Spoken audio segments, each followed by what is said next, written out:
Française. Parfait.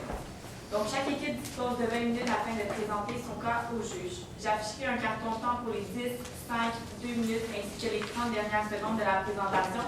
Lors des 10 dernières secondes, je ferai un décompte avec mes deux mains.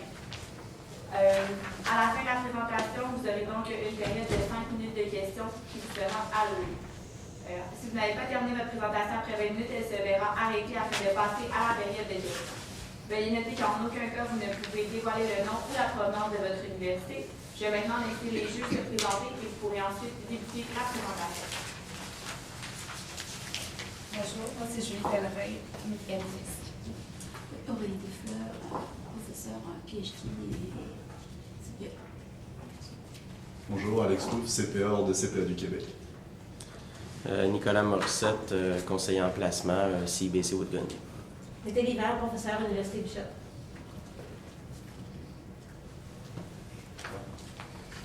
on vous écoute. L'industrie vestimentaire est une industrie qui a un énorme potentiel. Durant les dernières 40 années, vous, Bâti, avez fait preuve de beaucoup d'imagination et vous avez su exploiter ce marché à votre maximum. Nous, composés de James, Alex Boucher, moi-même, Pierre Loutier, équipe de consultants, nous allons vraiment vous aider à vraiment maximiser vos prochaines activités dans Bâti et nous.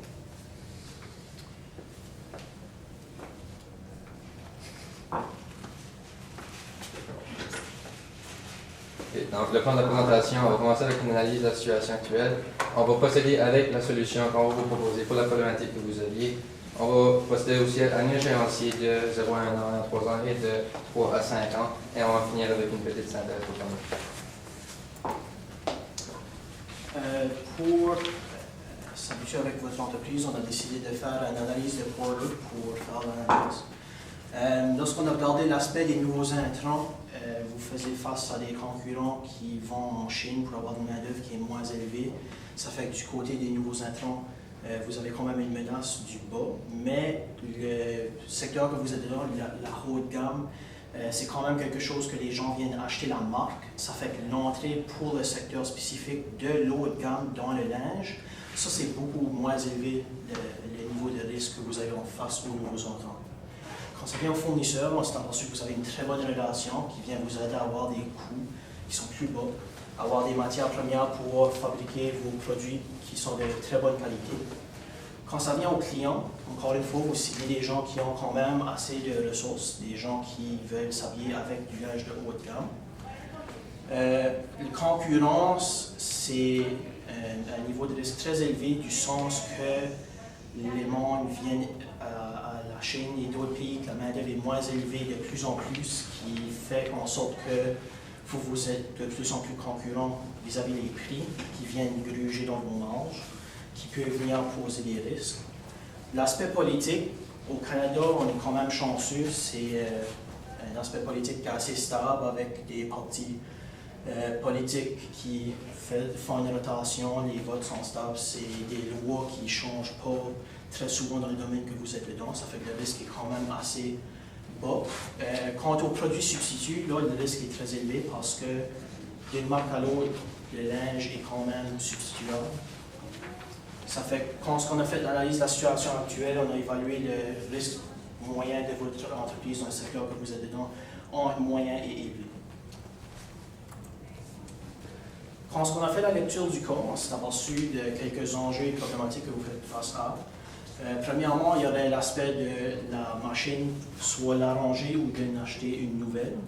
Ensuite, il y aurait la transition pour Pierre, savoir c'est qui ferait le meilleur président suite à sa retraite. Ensuite, il y aurait l'aspect des décisions financières qu'il faut que vous fassiez attention. Plusieurs bons projets que vous pouvez faire, mais dû aux contraintes financières, il va falloir faire attention à lesquels qu'on veut adopter, puis comment est-ce qu'on veut les adopter et dans combien de temps. Ça fait les deux gros mandats qu'on a ciblés, c'était les options stratégiques qui viennent résoudre quelques des enjeux et des problématiques que j'ai nommées plus tôt. Et puis l'avenir de la société, ça vient avec la transition. Quant à la transition, on a décidé d'aller avec un mélange sur un échelon de temps.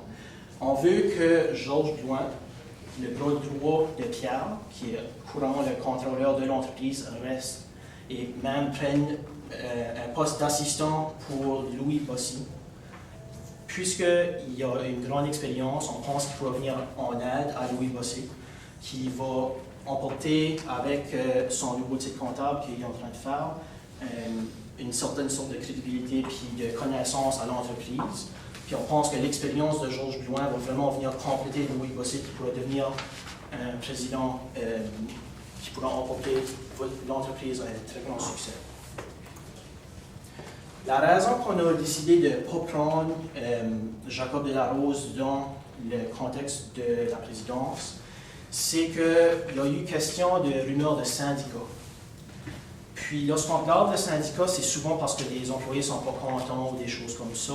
Puis on pense qu'avec le rapport que la superviseure à Jacob avait dit qu'il y avait un peu un tempérament, on pense que ça pourrait peut-être venir encourager des employés qui sont plus contents à cause de, des disputes qu'ils ont eu à essayer de pousser le syndicat. Ça fait que juste pour essayer de garder l'entreprise stable, on a décidé que Jacob, il faudrait qu'il reste à le poste qu'il était dedans. Donc, moi, je vais amener à la comparaison des deux options, dans l'option de réparer la machine actuelle ou l'option d'acheter une nouvelle machine. Donc, moi, ce que j'ai fait, c'est on a calculé une nouvelle vanne, celle-ci sur 10 ans. Donc, les mêmes investissements initiaux qui étaient de 350 000 $, les flux monétaires annuels nets d'impôts de 120 000 $. Il y en a une vanne sur 10 ans d'environ 420. Donc, c'est une vanne positive, le projet serait vraiment acceptable. Juste une question. Oui. Investissement. Je peux voir comment vous pouvez pas. Ah, ok. C'était juste pour savoir si c'était projeté. Dans la vanne de l'option 2, on l'a aussi faite sur 10 ans pour vraiment avoir une comparabilité entre l'option 1 et l'option 2, étant donné que la durée de vie de la machine actuelle était sur 10 ans. Donc, investissement initial de 4 300 000 $, qui était 4 millions pour la machine, plus de 300 000 $ qui était l'indemnité aux employés. C'est ça. Et puis, les flux monétaires, on a remarqué qu'il y avait une constante augmentation après la deuxième année, qui était de 150 000 $ d'augmentation de chiffre d'affaires, de 150 000 $ de diminution des coûts liés à la marchandise. Non, ça c'est juste, je ne voulais pas mettre les 10 flux monétaires ensemble, j'ai mis ça comme ça. Et puis la vanne, on a calculé, c'était 3 240 sur 10 ans, mais il ne faut pas oublier que le projet a une durée de vie de 20 ans, donné que la durée de vie de la machine est sur 20 ans. Donc la vanne serait beaucoup plus positive sur une durée de vie de 20 ans. Et puis le 280, ça c'est la valeur actualisée des économies d'impôts liées à l'amortissement de la machine sur le 10 ans.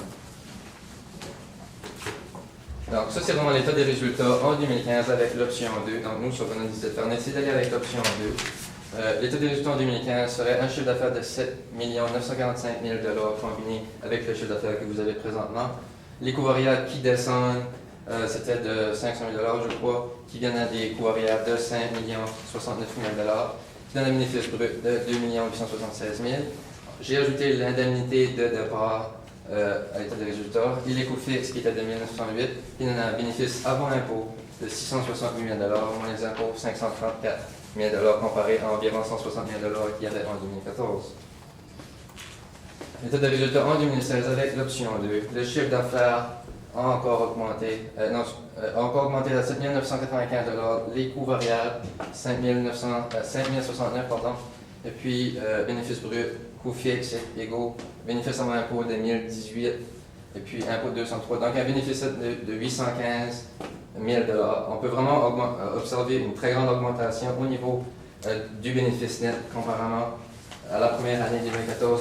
En 2014, on a environ 120 000 $. Et puis en 2016, on a un bénéfice net de 815 000 $. On peut vraiment voir une augmentation. Puis l'augmentation va vraiment aller exponentiellement durant les années à venir. Donc, en résumé, en 2 ans, donc, on a réussi à augmenter le bénéfice net de 493%, en passant d'environ 120 000 $ à 800 000 $. La marge bénéficiaire que vous demandiez était de 10%. En 31 décembre 2016, on a réussi à avoir une marge bénéficiaire de 10,1%, donc ça c'est vraiment bien.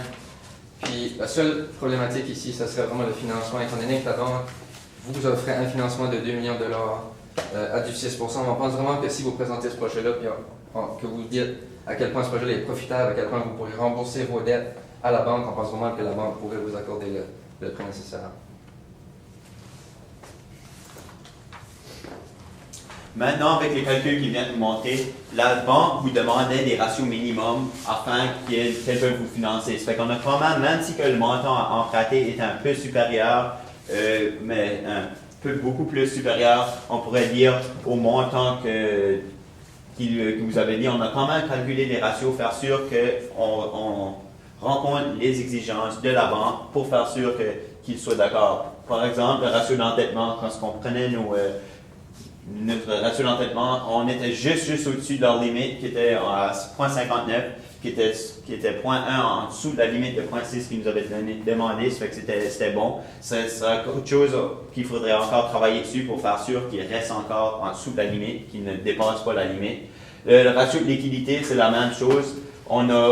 La banque exigeait un ratio de liquidité de 1,25. Puis avec les données et ce qu'on a calculé, ça vous donne un ratio de liquidité de 1,3 qui est supérieur à ce qui est demandé par la banque. Ça fait que c'est un autre point positif que si on pourrait montrer le plan d'affaires à la banque avec les nouveaux résultats, que peut-être qu'on pourrait trouver un peu de financement additionnel. Maintenant, on va parler de l'évaluation de l'acquisition. Vous avez parlé d'acquérir une nouvelle entreprise qui est dans le même domaine que vous, qui appartient présentement aux frères Lafrance.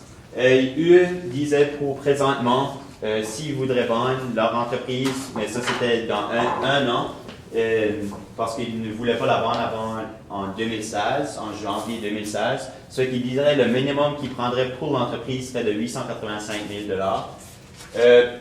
Votre employé, Georges, vous a dit que la valeur de l'entreprise était à peu près de 2,42 fois le niveau du BAII, c'est le bénéfice avant impôt, intérêt et amortissement. Ça fait que quand on a fait ce calcul-là avec les états financiers qui nous ont été fournis, l'entreprise, selon votre employé, Georges, est à peu près juste au-dessus de la barre de 1 million. Ça aurait été la valeur de l'entreprise. Et quand on garde la valeur de l'actif net de l'entreprise selon leurs états financiers à la juste valeur, avec les ajustements, puis les petites modifications qui ont été faites, comme par exemple le 125 000 $ pour la marque et la marque de commerce, et il y avait aussi quelques modifications à la juste valeur comparé à la valeur comptable. Ça donne à peu près un actif net de l'entreprise de 662 000 $. C'est quand on prend ces deux numéros-là en tête, si on compare la valeur qui sont prêts à la vendre cette année, dans l'année prochaine, pardonnez, est environ 985 000 $. La juste valeur que votre employé a estimée est de 999 000 $. Ça vous donne à peu près une économie, on pourrait dire, parce que la valeur vaut un petit peu plus, de 14 000 $ que vous pourriez gagner sur cette transaction, puisque l'entreprise est évaluée supérieure. Mais quand on voit, disons qu'on voudrait calculer la valeur avec la juste valeur marchande des états financiers de l'actif net, selon les états financiers présentés, l'entreprise serait évaluée avec l'actif net à 662, qui pourrait vous dire que vous payez au-delà de 323 000 plus que ce que l'entreprise est évaluée selon les états financiers, selon l'actif net à la juste valeur marchande.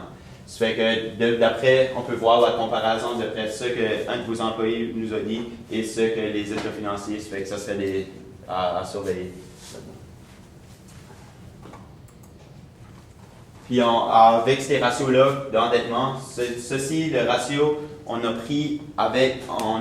mis que l'acquisition n'était pas la première année, on attendait 2 ans avant l'acquisition, juste pour donner le temps puisqu'on fait déjà un gros investissement, ce ne serait pas avantageux pour vous de faire 2 gros investissements, puisque vous avez premièrement peut-être pas la liquidité, le financement, ça fait qu'on priorisait la nouvelle machine afin que vous pouvez, puisque votre machine présente était défectueuse. Ça fait qu'avec les ratios, on peut voir que le ratio d'endettement est un petit peu supérieur lorsque vous allez acquérir la nouvelle entreprise, puisque vous devez investir pour l'acquisition de la nouvelle entreprise. Ça fait qu'on peut voir si du côté de la banque, si on achète la nouvelle entreprise, vous allez être de 0,05 au-delà du ratio d'endettement qui est demandé par la banque. Ça fait que ce serait peut-être une chose qui pourrait alerter la banque ou leur sonner une cloche, mais il faut leur montrer qu'à la longue, avec les modifications, que le ratio, on peut travailler puis le ratio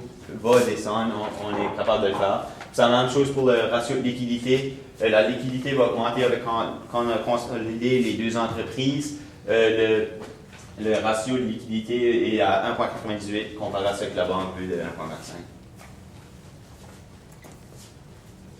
Bon. Un des aspects que vous voulez parler de dans le cas, c'était une promotion avec un athlète porte-parole, plus spécifiquement un joueur de hockey. Francis Cartier, c'est un jeune joueur de hockey dans la LNH. Il est très populaire dans les environs du Québec. Ça fait que, vu que une grande partie de vos ventes sont au Québec, ça aiderait sur le côté de marketing. La charge totale qui a été présentée de la compagnie qui représentait Francis Cartier, c'était de 1 055 000. Ensuite, ils vous ont dit que vous pouvez vous attendre que vos ventes augmentent de 30 à 35 en 2015 et suite à ça, un 15 en 2016. Là, ensuite de ça, on va faire les calculs pour voir est-ce que c'est vraiment profitable de venir chercher cet athlète-là. Ça fait, les premiers calculs, on a utilisé le 30% qui était le moins élevé des pourcentages qu'on pouvait espérer selon la compagnie. Ça fait qu'en 2015, on regardait le bénéfice brut qui s'emportait à 2 728 000. Le bénéfice net de 2015 venait négatif dû à l'investissement significatif du 1 055 000 cette année-là. Ça emportait un bénéfice net négatif de 1 458 000. Et puis en 2016, ça emportait un bénéfice net négatif de 120 000. Ça fait que si on regarde avec une augmentation de 30%, ça ne vaut pas la peine de le faire. Mais lorsqu'on va regarder le 35%, on peut voir un profit au bout de nez. Ça fait qu'en 2015, si on applique la règle du 35%, ça peut vous emporter un bénéfice brut de 2 862 000. Et suite à ça, vous allez encore avoir une perte de 1 324 000, mais c'est encore une fois dû à la grande charge de marketing que vous mettez. Mais lorsqu'on regarde 2016, vous commencez à rentrer dans votre argent. Vous pouvez vous en tirer avec un bénéfice net de 320 000 $, c'est avec l'augmentation du 15% en 2016.